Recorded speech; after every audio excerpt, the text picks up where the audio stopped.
Me preguntan sobre las personas con capacidad diferente o discapacidad mental, como el síndrome de Down, pero no es el único, es tal vez el más conocido, y los sacramentos en la iglesia, ¿no?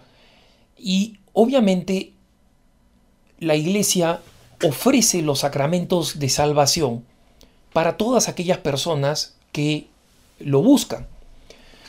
Y obviamente existen sacramentos que se conocen como sacramentos de muertos, es decir, para aquellos que están muertos espiritualmente, y en concreto son el bautismo y la confesión. Y existen sacramentos de vivos, es decir, sacramentos que solamente se pueden recibir estando en estado de gracia. Todos los demás, la Eucaristía, recibir la comunión, el orden sacerdotal, el matrimonio, son sacramentos que requieren estar en estado de gracia. La unción de enfermos también es un sacramento de muertos, en el sentido que incluye la confesión y el perdón de los pecados. Todos aquellos sacramentos que son vitales para la supervivencia cristiana son sacramentos que la Iglesia ofrece a todos los hombres. Y comenzamos con el bautismo. A partir de ahí, el sacramento se proporciona de acuerdo a la claridad mental que tenga la persona para saber el valor de lo que está adquiriendo. Por ejemplo, para la primera comunión se pide que la persona con discapacidad sea capaz de entender por lo menos que está recibiendo al Señor. Si no entiende que está recibiendo a Dios, incluso con la sencillez, con la total sencillez con que los niños entienden este concepto. Recordemos que la razón por la cual la comunión se le da a los niños de 7 años no es porque 7 años sea una edad exacta, pero es una edad en la que se confirma que en situaciones normales, a los 7 años, el niño ya es capaz de distinguir el bien del mal, ya es capaz de tener bondad auténtica, es decir, escoger algo que es bueno, incluso aunque sea difícil de hacer, ardoroso, porque es virtuoso, y también ya tiene la malicia de hacer algo sabiendo que está mal. Ya no es una travesura, ya no es una inocencia. Entonces, en este momento el niño es candidato para el sacramento de la confesión y es candidato para el sacramento de la comunión, cuando comprende la comunión. La mayoría de niños con síndrome de Down que yo conozco, y conozco muchos niños muy bien porque son hijos de familias muy amigas, familias muy queridas, yo diría que todos los que conozco han recibido la primera comunión porque los niñitos saben perfectamente lo que significa. No la recibieron cuando cumplieron 7 años, la recibieron un poquito más adelante, pero ciertamente no solamente saben, sino que son tremendamente piadosos al recibirla. Uno de ellos que conozco, el más cercano de una familia católica que conozco, es además este niño con síndrome de Down, es un excelente acólito y en su parroquia es invitado a acolitar porque lo hace con gran prolijidad y reverencia, ¿no? Pero eso no significa que todos tengan la misma habilidad, de hecho muchos no la tienen, ¿no? Y por eso es que es tan importante comprender que en esto cada situación varía. La pregunta no me la hacen tanto por el bautismo, que queda absolutamente claro, o la primera comunión, en la que no hay mucho debate, rara vez lo hay. Lo hacen usualmente por la confirmación. Y la confirmación, en general, es más compleja y requiere un discernimiento muy claro. ¿De qué depende ese discernimiento? ¿De qué depende si es que la confirmación se le concede a un niño con una capacidad diferente a nivel mental, a nivel intelectual? Lo primero que puedo decir es de qué no depende. No depende del capricho de los padres. Yo quiero que mi hijo reciba. Así no es como la Iglesia concede los sacramentos. ningún padre tiene el derecho a reclamar nada en ese sentido y solamente puede pedir en conciencia lo que cree que el hijo está en capacidad de aceptar.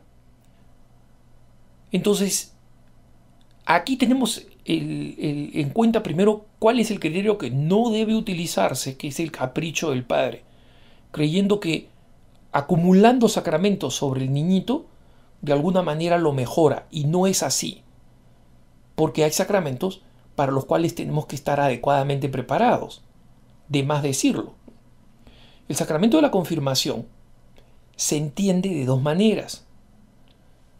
La manera habitual, en la gran mayoría de diócesis, el sacramento de la confirmación se lo entiende como un sacramento de adultez cristiana, en el sentido que es el sacramento por excelencia del joven, que ya es capaz de entender qué cosa significa ser adulto y qué significa tener la responsabilidad de ser un protector, defensor y sostenedor de la iglesia. O sea, alguien que la protege, la cuida, la defiende y la sostiene. Y para eso tiene que tener la capacidad de defender, de proteger y de sostener a la iglesia. Esa es la adultez cristiana. Y cuando se ve el sacramento de la confirmación como este camino de los jóvenes, el camino sacramental o el sacramento específico de los jóvenes, entonces una persona con capacidad diferente a nivel mental puede recibir el sacramento si es que va a estar en la capacidad de comprender esto. Algunos lo comprenden, otros no lo comprenden. Y el padre tiene que saber, el papá y la mamá tienen que saber que cuando están aproximando al niño a este sacramento, no es ningún tipo de iniciación que lo va a hacer más adulto, que lo va a hacer mejor. No, es una responsabilidad asumida. Y el papá y la mamá tienen que ser conscientes, mi hijo va a asumir, mi hija va a asumir una responsabilidad ante Dios. Esa responsabilidad tiene que estar en capacidad de poder ejercerla, porque cuando yo no esté, no voy a poder guiarlo y acompañarlo. Existe otra acepción del sacramento de la confirmación, que no es común, pero se aplica en algunas diócesis.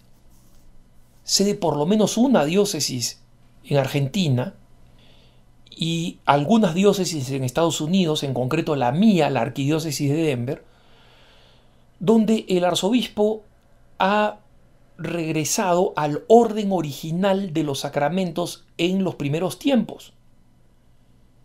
En las primeras comunidades cristianas, el sacramento de la confirmación se hacía antes del sacramento de la comunión, dado que el de la comunión era considerado y es considerado la culmen de los sacramentos, el sacramento por excelencia, en el que Dios mismo se nos da en cuerpo para comer.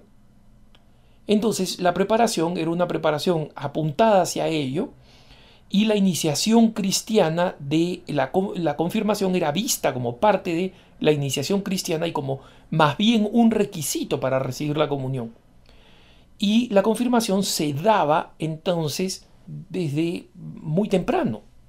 Y en consecuencia, antes de recibir la primera comunión, a los 7, 8 años, se recibía la confirmación y luego la comunión. Y el apostolado con los jóvenes era visto como un apostolado, no necesariamente un apostolado sacramental en torno a la confirmación. Entonces, algunos obispos, pocos, han decidido regresar a este orden. Pero este orden no es un orden que yo puedo reclamarlo en cualquier diócesis. Yo no puedo ir y decir si el obispo mantiene el orden habitual ahora, el más común, mayoritariamente el 90% de las diócesis en el mundo. Yo sé que muchos católicos se sorprenderán de que incluso existan diócesis que tienen esta aproximación a la confirmación, ¿no? Pero es una potestad que tienen los obispos y solo los obispos. Yo no puedo ir a mi diócesis Y y pedir, ¿sabe qué? Que la confirmación se la den a mi hijo de niño como hacen en la arquidiócesis de Denver. Bueno, vete a la arquidiócesis de Denver, pues si lo quieres, ¿no? Vete a vivir ahí, a vivir tu vida cristiana ahí.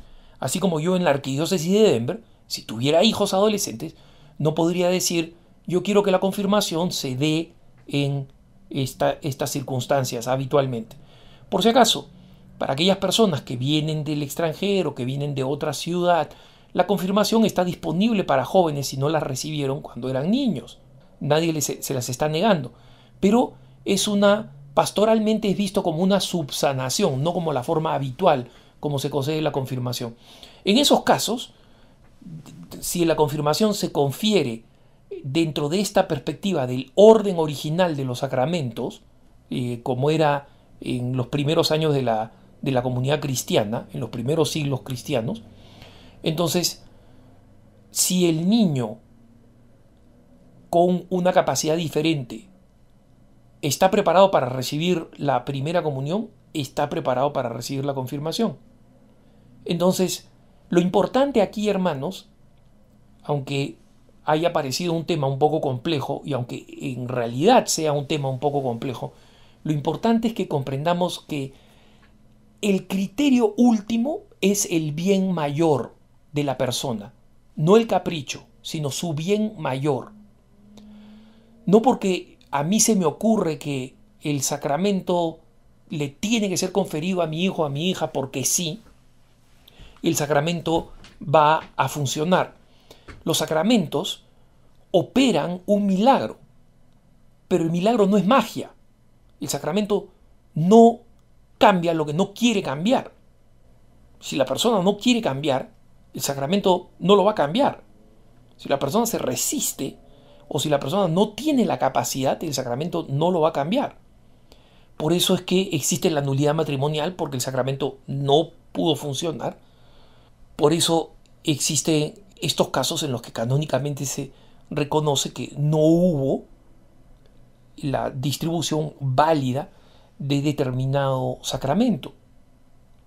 Por tanto, busquemos siempre el bien mayor, el bien de las personas, que para eso es que Jesucristo confirió los sacramentos y se los confió a la Iglesia para que los distribuya. Que tengas un buen día.